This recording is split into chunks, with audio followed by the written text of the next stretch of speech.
आप ट्रेड लेते हो और आपका स्टॉप लॉस तुरंत हिट हो जाता है। कभी आप थोड़ा सा लेट हो जाते हो एंट्री करने में और पूरा मूव मार्केट का निकल चुका होता है, या फिर ब्रेकआउट फेक निकलता है और आपको मार्केट ब्लफ कर देता है। और यही कारणों की वजह से आप अपनी स्ट्रेटजी हर दिन चेंज करते रहते हो। ट्रेडिंग स्टार्ट करते समय आपके दिमाग में यह सवाल जरूर आता होगा कि क्या कोई ऐसी बेस्ट स्ट्रेटजी है जिससे आप कंसिस्टेंट प्रॉफिट बना सको। आप YouTube पे बहुत सारी स्ट्रेटजीज देखते हो और उनको अप्लाई करते हो, लेकिन आपको किसी भी स्ट्रेटजी में अभी तक कॉन्फिडेंस ही नहीं आ पाया है और आप हमेशा कंफ्यूज रह के ही ट्रेड में एंटर लेते हो और आपका स्टॉप लॉस बहुत ही जल्दी हिट हो जाता है। आज मैं आपको इस वीडियो में 4 स्टेप बताने वाला हूं जो हर प्रो ट्रेडर अपने ट्रेड लेने से पहले करता ही करता है, तभी वो इतना कॉन्फिडेंट होकर ट्रेड ले पाता है। आपके पास कोई अपनी स्ट्रेटजी है या नहीं है उससे फर्क नहीं पड़ता। अगर आप ये 4 स्टेप कोई भी ट्रेड लेने से पहले कर रहे हो तो ये आपको एक कॉन्फिडेंट एंट्री देगा और आपकी ट्रेडिंग बहुत ज्यादा इंप्रूव भी करेगा। तो इस वीडियो को बिना स्किप किए पूरा देखना ताकि आप चारों स्टेप को अच्छे से समझ लो। और अगर आपको वीडियो अच्छी ना लगे तो जरूर डिसलाइक करके जाना, लेकिन ये वीडियो जरूर पूरा देखना ताकि आप भी एक प्रो ट्रेडर की तरह ट्रेड ले पाओ। स्टेप 1, आपको पहले स्टेप में करना है मल्टी टाइम फ्रेम एनालिसिस। अब देखो ये स्क्रीन पे आपको 15 मिनट का चार्ट दिख रहा है। अब इसमें आपको क्या दिख रहा है, मार्केट नीचे गिर रहा है। अब आप क्या करते हो, सिर्फ ये 15 मिनट के चार्ट को देख के अपनी एंट्री प्लान कर लेते हो।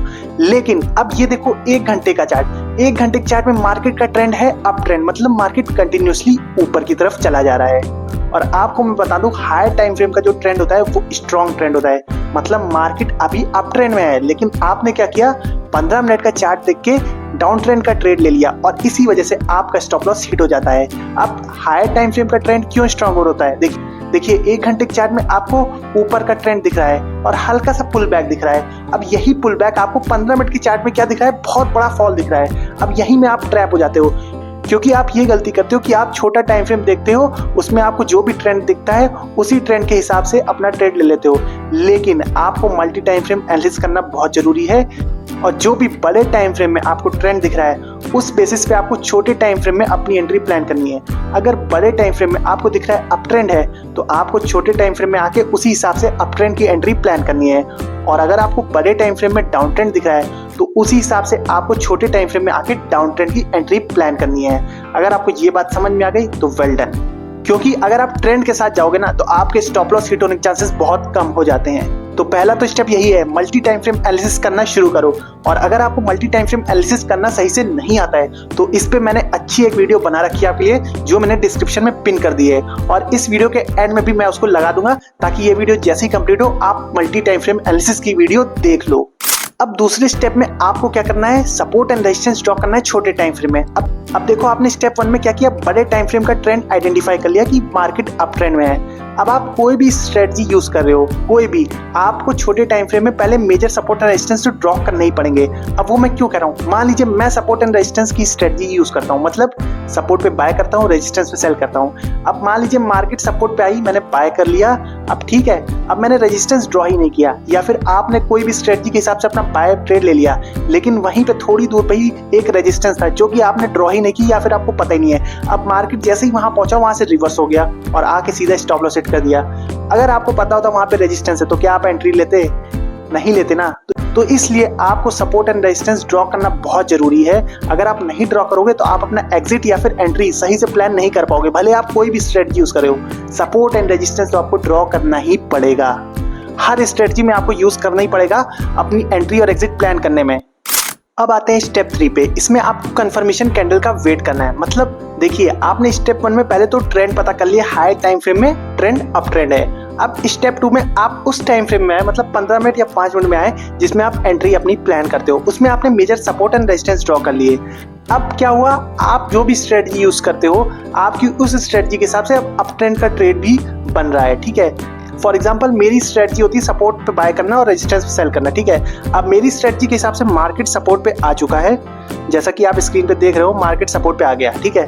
अब क्या जैसे ही मार्केट सपोर्ट पे आएगा तो मैं बाय ट्रेड में घुस जाऊंगा, नहीं, मैं यहाँ पे क्या करूंगा, कंफर्मेशन कैंडल का वेट करूंगा। अब कंफर्मेशन कैंडल का क्या मतलब होता है कि मतलब यहाँ पे कोई एक इस तरह की हैमर कैंडल बने, ठीक है, इस तरह की हैमर कैंडल बने तो मैं अपनी एंट्री प्लान करूंगा यहाँ पे, या फिर एक बड़ी सी बुलिश कैंडल बने तो मैं अपनी एंट्री यहाँ पे प्लान करूंगा। इससे मुझे क्या पता चलेगा, जब यहाँ पे कंफर्मेशन कैंडल इस तरह की बनेगी तभी तो मुझे पता चलेगा यहाँ पे बायर्स अवेलेबल है, तभी तो मैं अपनी बाय साइड की एंट्री प्लान करूंगा। इसी तरह से आपकी जो भी स्ट्रेटजी हो, आप उस स्ट्रेटजी में जब आपका बाय साइड या अप साइड का ट्रेड बने तो आप वहां पे कंफर्मेशन कैंडल का बनने का वेट करो, तब एंट्री लो। अगर डायरेक्ट एंट्री लोगे तो स्टॉप लॉस तो जाएगा ही आपका। अब स्टेप 4 है, आपको एंट्री कैसे प्लान करनी है कंफर्मेशन कैंडल पे। देखिए अब यहाँ पे मेरी कंफर्मेशन कैंडल ये बनी कुछ इस हिसाब की, तो अब मैं अपनी एंट्री किस जगह पे प्लान करूंगा? मैं अपनी एंट्री यहाँ पे प्लान करूंगा, इस जगह पे, इस कंफर्मेशन क्लोज होने का वेट करूंगा। अगर ये 15 मिनट का चार्ट है तो ये 15 मिनट की कैंडल क्लोज होने का वेट करूंगा, ठीक है। अगर ये 15 मिनट की कैंडल इस तरह से क्लोज हो गई, ठीक है, तब मैं यहाँ पे अपनी एंट्री प्लान कर लूंगा और अपना स्टॉप लॉस कहाँ पे लगाऊंगा? जस्ट इस कैंडल के नीचे या फिर इस जोन के नीचे। और मेरा टारगेट क्या रहेगा? एटलीस्ट 1:2 का टारगेट तो कम से कम रहेगा। और साथ ही मैं ये भी देखूंगा कि रेजिस्टेंस कहाँ पे, जैसा मैंने स्टेप 2 में बताया था, अगर मैं यहाँ पे रेजिस्टेंस अपना ना ड्रॉ करूँ तो मैं अपनी एग्जिट कैसे प्लान करूँगा, ठीक है। तो मुझे ये भी देखना है कि मुझे 1:2 का कम से कम टारगेट मिले और साथ ही में ये भी देखना है कि रेजिस्टेंस कहाँ पे मार्केट का, तो मेरा टारगेट कम से कम इस पॉइंट पर तो रहता ही। तो इस हिसाब से ये 4 स्टेप आपको फॉलो करने हैं अपनी एंट्री से पहले। देखो मुझे 4 साल हो गए ट्रेडिंग करते हुए और सीखते हुए, और जितनी मैंने ट्रेडिंग अभी तक सीखी है उससे मुझे यही पता चला है कि जितनी आपकी सिंपल स्ट्रेटजी होगी उतने ही आपके ट्रेडिंग के रिजल्ट्स बेहतर होंगे। और जितना ही आप इंडिकेटर सीखने पे ध्यान दोगे या फिर कॉम्प्लेक्स स्ट्रेटजी यूज करोगे अपनी ट्रेडिंग में, आप अपनी ट्रेडिंग को उतना ही डिफिकल्ट बनाते जाओगे। अब जब से मैंने ये 4 स्टेप अपने ट्रेड लेने से पहले यूज करना शुरू किया है ना अपनी ट्रेडिंग में, तब से मेरी ट्रेडिंग के रिजल्ट्स बहुत इंप्रूव हुए हैं। तो इसलिए अगर आपको भी प्रो ट्रेडर बनने की जर्नी अपनी स्टार्ट करनी है तो ये 4 स्टेप अप्लाई करना शुरू करो और फिर देखो आपके ट्रेडिंग रिजल्ट्स इंप्रूव हो रहे हैं या नहीं। अगर आपको मल्टी टाइम फ्रेम एनालिसिस अभी तक नहीं आता तो ये वीडियो क्लिक करके जरूर देखना, और अगर आपको सपोर्ट एंड रेजिस्टेंस के बेसिक नहीं पता है तो ये वीडियो क्लिक करके देखो। और अगर ये वीडियो अच्छी लगी हो तो लाइक जरूर करना, चैनल को सब्सक्राइब कर लेना। मिलते हैं नेक्स्ट वीडियो में, तब तक के लिए जय हिंद।